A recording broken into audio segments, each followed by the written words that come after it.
Hi, Stacey. I think your question touches on one of the age-old questions in education, and what's the best, most effective way to assess progress and how students are doing.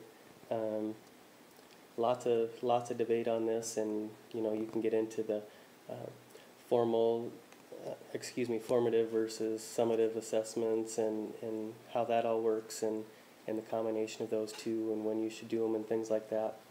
I think mainly you need to focus on the strengths of the students. So in terms of a testing situation, if, for example, the learning style of the student is if their strength is verbal, you could interview them instead of having them write their questions.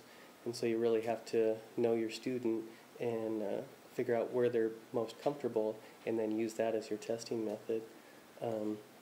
It gets back partly to the advantages of mentoring and coaching in education too, and these are much more effective than the testing piece at the end. And so it's hard to come up with a test per se to do that, and I think that's why Nickleby and some of these other initiatives get so much feedback, for lack of better words, and negative feedback usually, in that they don't test for each individual, and we just have to focus on the individual and not the group in general.